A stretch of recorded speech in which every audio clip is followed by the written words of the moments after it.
नमस्कार। चलिए आज सुनते हैं एक बहुत ही प्यारी और दिल को छू लेने वाली कहानी जिसका नाम है चार भाई और साहस की रोशन राह। तो सोचिए जरा, चार भाई चारों एकदम अलग, फिर भी वो ऐसा क्या करते हैं कि एक साथ मिलकर पूरे कस्बे का दिल जीत लेते हैं। यही तो इस कहानी की सबसे दिलचस्प बात है। आइए इस सफर पर साथ चलते हैं। तो कहानी शुरू होती है एक छोटे से शांत से कस्बे से, जहां हमारे ये चार भाई रहते थे। कल्पना कीजिए एक छोटे से कस्बे की, और उसमें एक बिल्कुल सादा सा घर। इसी घर में रहते थे हमारे चार भाई, प्रियांशु, नीलांशु, प्रियम और प्रीतेश। उनका हर दिन हंसी मजाक, खेल कूद और कुछ न कुछ नया सीखने की चाहत में बीतता था। अब इस कहानी में जो सबसे मजेदार बात है ना, वो है इन चारों भाइयों का स्वभाव। हर कोई अपने आप में एकदम अनोखा था, और यही खासियतें इस कहानी को मजेदार बनाती हैं।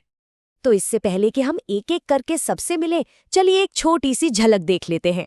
प्रियांशु, जो बहुत जिम्मेदार है, नीलांशु, जिसका दिमाग तेज है, प्रियम, जिसकी सोच में कला है, और प्रीतेश, जो हिम्मत से भरा है। तो सबसे पहले हैं सबसे बड़े भाई प्रियांशु। वो बहुत ही शांत और विनम्र थे और अपनी जिम्मेदारियों को खूब समझते थे। घर में कोई भी मुश्किल आए, प्रियांशु उसे सुलझाने के लिए हमेशा सबसे आगे रहते थे। अपने छोटे भाइयों की पढ़ाई लिखाई हो या खेल कूद, सब पर उनकी नजर रहती थी। फिर नंबर आता है नीलांशु का। अरे, उनका दिमाग तो एक सवाल का बक्सा था। हर चीज में क्यों और कैसे लगा रहता था। कभी पुराने रेडियो खोलकर बैठ जाते, तो कभी कागज के बढ़िया बढ़िया हवाई जहाज बनाते। उनका तो बस एक ही सपना था, बड़ा होकर साइंटिस्ट बनना। और तीसरे थे प्रियम, जिनकी दुनिया सुरों से सजी थी।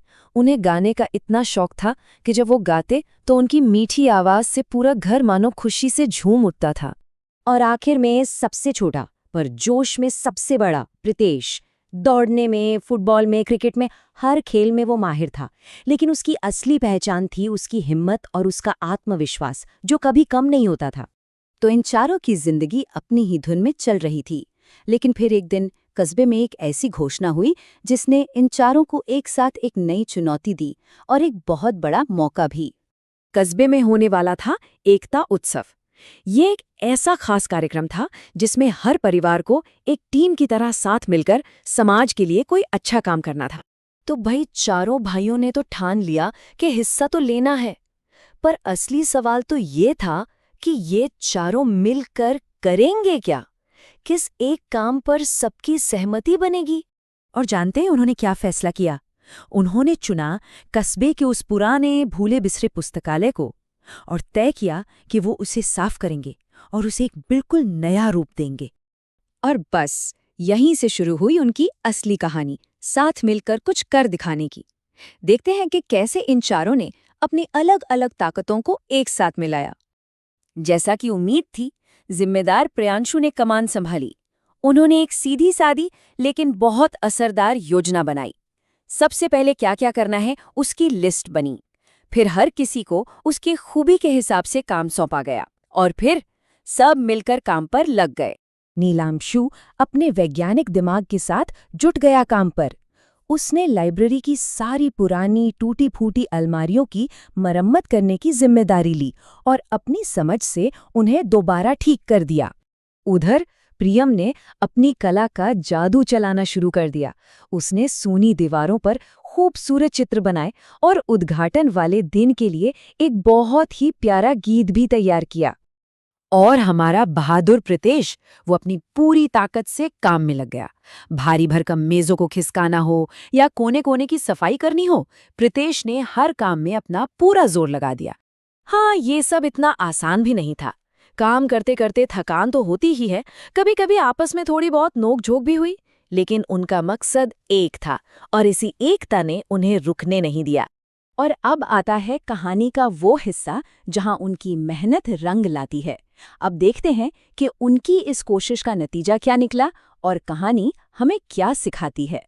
कई दिनों की कड़ी मेहनत के बाद वो पुराना धूल भरा पुस्तकालय अब बिल्कुल नया चमक रहा था।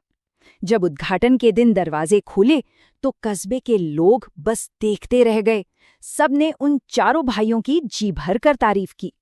और उस दिन प्रियांशु ने मंच से जो बात कही उसने सबका दिल जीत लिया। उन्होंने कहा, हम चारों भले ही अलग अलग हों लेकिन हमारे दिल एक हैं, और जब हम साथ होते हैं ना तो कोई भी काम मुश्किल नहीं लगता।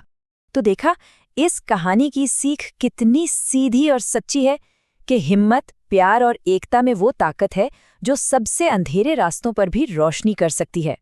ये कहानी हमें एक बहुत गहरा सवाल सोचने पर मजबूर करती है कि जब अलग अलग तरह की ताकतें और हुनर एक साथ मिल जाते हैं तो ऐसी कौन सी नामुमकिन लगने वाली चुनौतियां हैं जिन्हें मुमकिन बनाया जा सकता है।